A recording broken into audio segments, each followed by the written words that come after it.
नारायण नारायण नारायण राम राम राम राम राम राम राम राम न बोलो।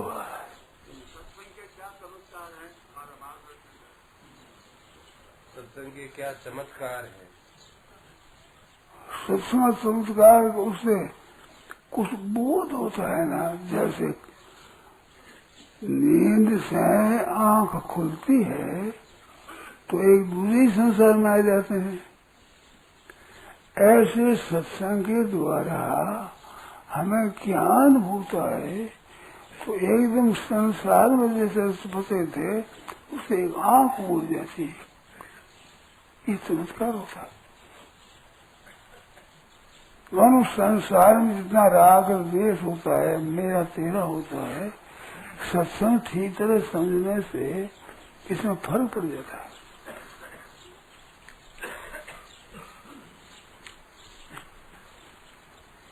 और तुम्हारे मन में, तो मेरे मन में यही बात आई कि अपने जानते हैं जिनके साथ अपनी ममता की है, वो ममता पहले थी क्या और फिर रहेगी क्या? ममता छूटती नहीं, कामना छूटती नहीं, ये जो विचार है ना, तो ममता छूटती नहीं तो हम कहते ममता को रख लोगे क्या? है किसी की ताकत के ममता को रखे? अगर रखे तो इस जन्म से पहले कहाँ ममता थी?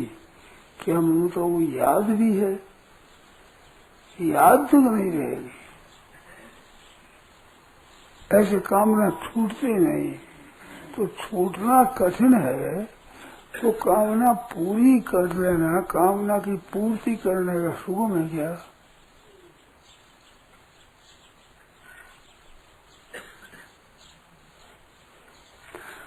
जैसे कामना पूर्ति होनी असंभव है, ऐसे ममता का रखना असंभव है। कैसे रखोगे? बचपन में खिलौना में मेरापन था, वो आज है क्या?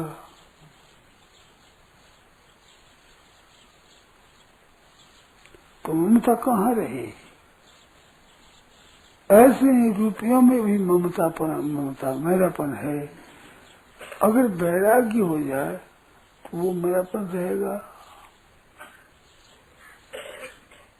नहीं रहेगा। बालकपन में ममा था, आज मेरापन नहीं, इस बात का अनुभव है। पर रुपयों में अब मेरापन है, इसका तो अनुभव है। पर रुपयों में मेरापन नहीं है, इसका अभाव हो जाए, इसका अनुभव नहीं है। वैराग्य हो जाए तो अनुभव हो जाएगा, पर वो वैराग्य नहीं है। थोड़ा भी वैराग्य होता है तो वो ममता कम हो जाती है, वो दिन धीरे धीरे। आप दुकान पर बैठे हैं, काम धंधा करते हैं, उस समय 2-4 रुपयों का नुकसान हो जाए तो वो कितना असर पड़ता है। और सत्संग करते हैं, उसमें बचे वहाँ 2-4 रुपयों का नुकसान हो जाए तो कितना असर पड़ता है। ये तो अनुभव में होगा ना। तो सत्संग करने से ये राग द्वेष काम क्रोध हर्ष शोक चिंता भय उद्वेग आदि ये वृत्तियां वैसी नहीं रहती। शोक चिंता होती है, सत्संग मिलने पर वैसी चिंता नहीं होती, मेरा शोक नहीं होता।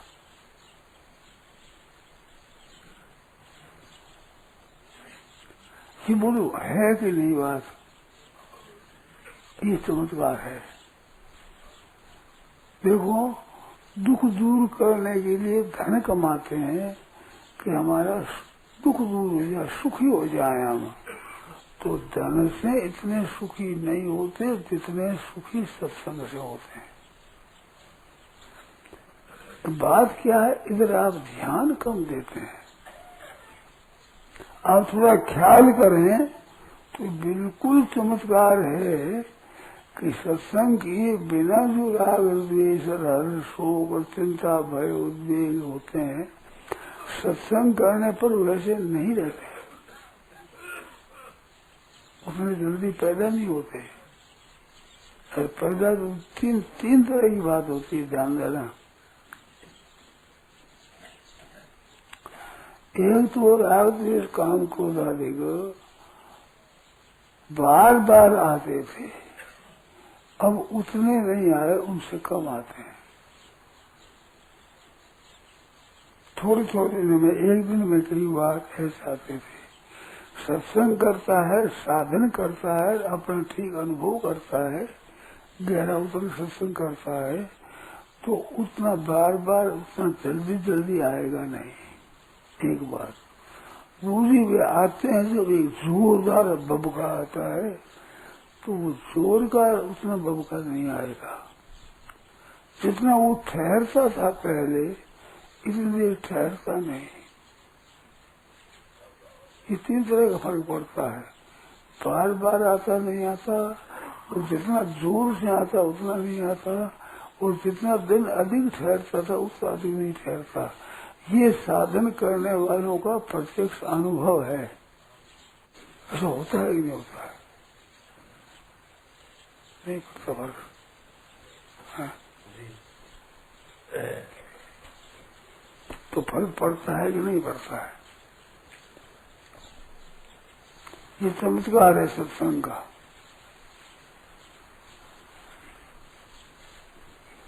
हलचल जो हृदय में होती है, वो हलचल स्वतः कम होती है। पहले बहुत जोरदार हलचल होती थी, अब हलचल थोड़ी होती है। वो ज्यादा ठहरती थी, कम ठहरती है। पहले ज्यादा बार होती, कई बार आए, अब उतनी बार नहीं होती, कम होती। ये होता है कि नहीं भाई? ये तो मेरे से पूछे तो मैं कहता हूँ, आप सत्संग करते हो तो आप पर ये असर पड़ता है कि नहीं? नहीं पड़ता हो तो बोलो भी कुछ पर नहीं पड़ता। तो ये जो फर्क पड़ता है, ये धन से नहीं पड़ता है।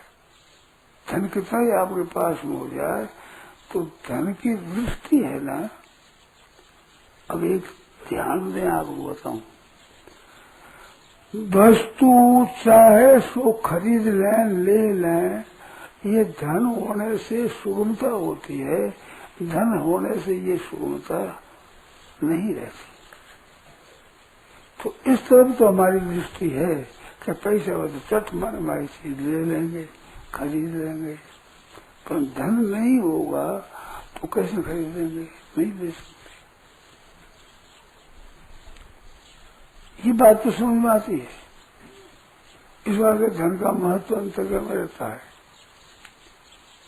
परंतु इसमें एक बारीक बात है, उधर ध्यान नहीं देते। बारीक बात क्या है कि धन होने से हमारी स्वतंत्रता है कि जब चाहे तो चीज को खरीद लेंगे, और धन नहीं हो तो पराधीन हो जाते हैं, नहीं खरीद सकते। ये अनुभव होता है। परंतु धन होने से खरीदते तो धन की पराधीनता नहीं है क्या? इधर दृष्टि मिल जाती है, ख्याल क्या नहीं मिल रही है। तो धन पर है, स्व है।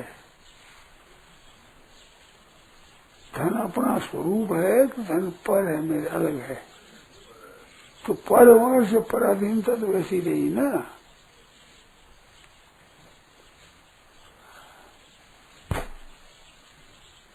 पराधीनता में क्या फर्क पड़ा? इसमें भी एक मार्मिक बात और है। धन नहीं होने से तो पराधीनता का अनुभव होता है, और धन होने से पराधीनता का अनुभव नहीं होता है। पर पराधीन तो वैसी की वैसी रही।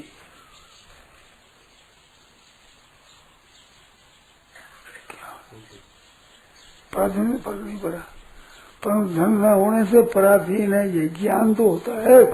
और धनों से ज्ञान नहीं होता है, बेहोशी होती है। हम पराधीन ही ज्ञान नहीं होता। तो धन न होना बढ़िया है, धन होने की अपेक्षा। तो ये बात समझ नहीं आई। पराधीनता में फर्क क्या पड़ा? तो ज्यादा आई तो ज्यादा कमने से ये बरोबर मैं तो भी ऐसी बात है। और ज्यादा हुई धन की हुई, पहले तो मनुष्य की पराधीनता हुई, तो चेतन जड़ दोनों है। और धन की पराधीन को जड़ी है, जड़ की पराधीनता है, चेतन है ही नहीं। पर इस पर विचार कम करते हैं। देखो, सुख दो तरह का होता है, दुख भी दो तरह का होता है। एक तो सुख होता है, घर में संपत्ति है, धन है, बेटा पोता जमीन जायदाद सब ठीक तरह से है, एक तो वो सुख है। वो हृदय में हलचल नहीं है, शांति है, ये सुख है। और एक दुख ये है कि खाने पीने की तंगी, पहनने की तंगी, कपड़ा पूरा है नहीं, चीज पूरी है नहीं, ये दुख है। और एक हृदय में चिंता हो रही है, ये दुख है। तो धन से बाहर का सुख तो हो जाएगा, पर भीतर से चिंता मिट जाएगी क्या? मन में आता है कि मिनिस्टर बन जाए तो सुखी हो जाएंगे। तो मिनिस्टर बनने से आपका हुक्म चल सकता है, पर चित्त की चिंता मिट सकती है क्या?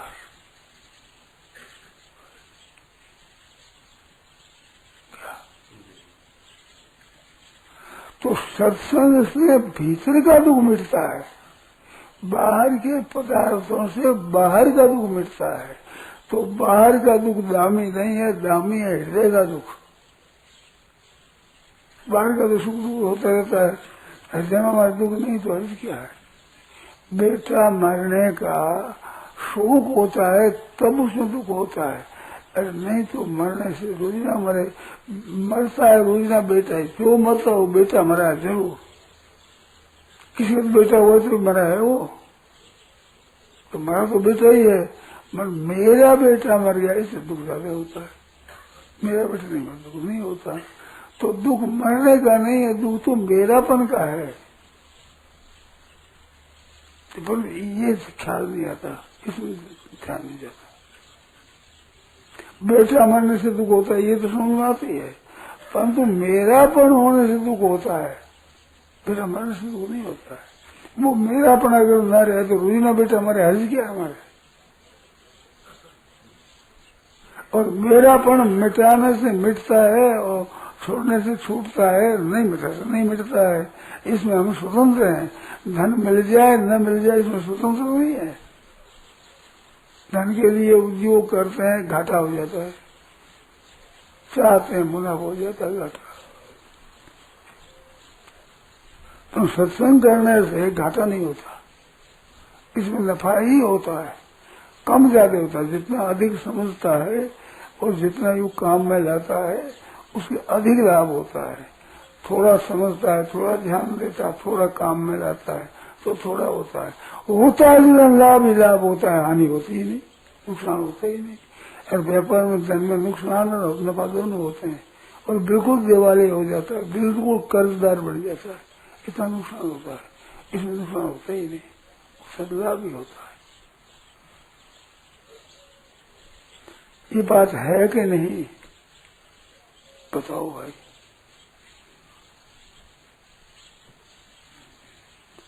सत्संग करने से जो वृत्तियां शांत होती है, दुख संताप चिंता मिटती है, वो पदार्थों के मिलने पर वैसी चिंता नहीं मिटती है। वस्तु की चीज भी खरीद कर लिया है, परंतु वस्तु के अभाव से दुख होता है। उस दुख में वस्तुओं का लोभ कारण है, वस्तुओं का भाव कारण नहीं है।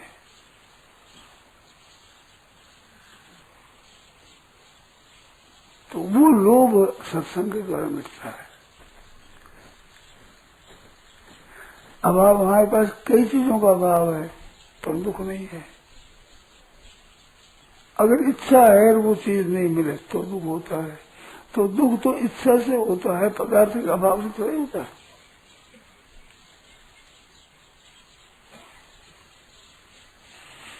ये बात समझ में आती है कि नहीं? नहीं आती, समझ नहीं आती।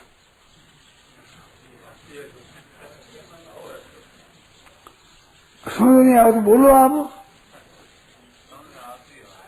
समझ आती है ना?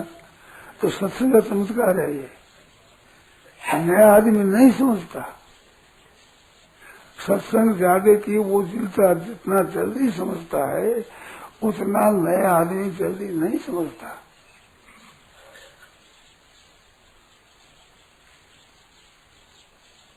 ये बिल्कुल एकदम सत्संग का चमत्कार है। आदमी कितनी आंख खोलते बहुत ही चेत हो जाता है, नहीं तो बेहोशी जो रहता है। हमारे को तो ऐसा दिखता है भाई, आप लोग जानो। हमें तो पुस्तकें पढ़ते हैं, आपस में विचार करते हैं तो बहुत ज्ञान होता है।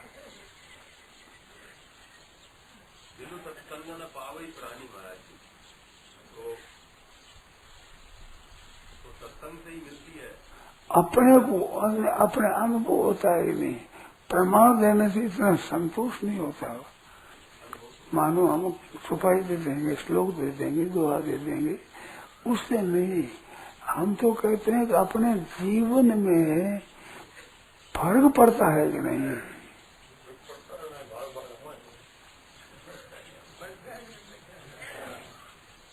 तो ये बात है, ये सत्संग का चमत्कार है। आपको इतना जल्दी उठा लेकर के सत्संग में ले आया तो सत्संग का चमत्कार ये है।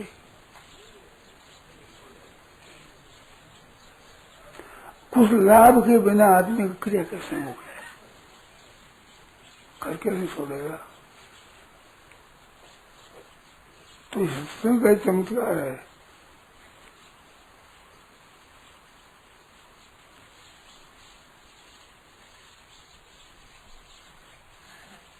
ऐसे देखने में आता है, हमारे जानने में आता है।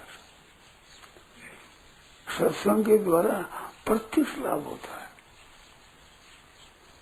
महान लाभ होता है। पर मेरे कहने से आप सुन लोगे तो कहने से सुन लेने से भी मानोगे तो लाभ है, पर तो मानना पड़ेगा। और आपके खुद के लाभ हो जाएगा तो कहने सुनने की मानने की बात नहीं, आपसे पता लग जाएगा।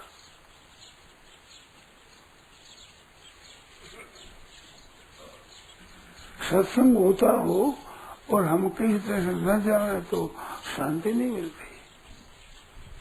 एक खुराक जैसे कोई आदमी को भूख लगी और खुराक नहीं मिले, ऐसे सत्संग न मिलने से एक भूख का पता लगता है तो खुराक नहीं मिल रही है। अब बिना खुराक मिलती रहे तो कोई भूख का पता नहीं लगता, परंतु न मिलने से पता लगता है।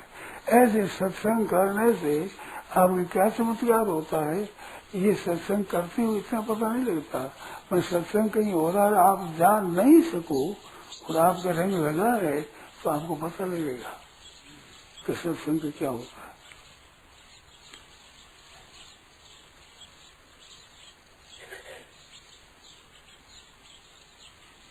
मेरे मन में इतनी बातें कहने पर भी संतोष नहीं हो रहा है।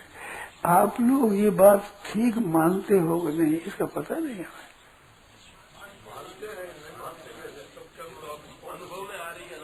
अनुभव इस बात मील से चलकर आते हैं सत्संग के लिए, वो मानने के लिए मानते हैं तभी आते हैं। हाँ, ये बात ठीक है। तो इसमें बहुत विलक्षण होता है, जीवन बदल जाता है।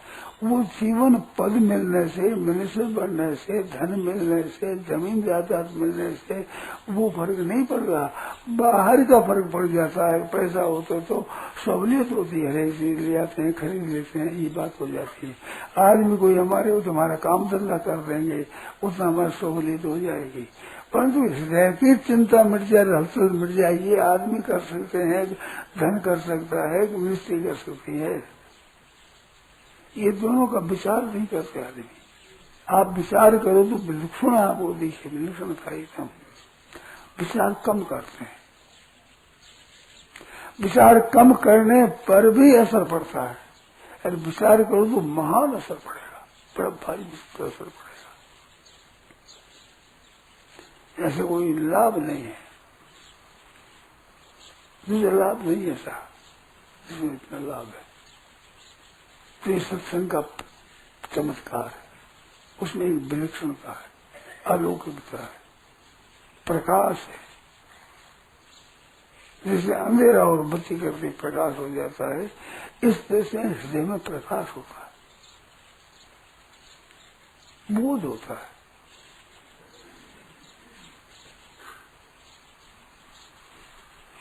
हमें तो इसमें संदेह नहीं है भाई, बिल्कुल। नारायण नारायण नारायण नारायण नारायण, ये चमत्कार है। राम। यह प्रवचन परम श्रद्धेय स्वामी जी श्री राम सुखदास जी महाराज द्वारा श्रावण कृष्ण सप्तमी विक्रम संवत 2047 श्री कृष्ण संवत 5216 तदनुसार दिनांक 14 जुलाई 1990 को प्रातः नित्य स्तुति के बाद भीनाकर द्वारा पर हुआ। राम।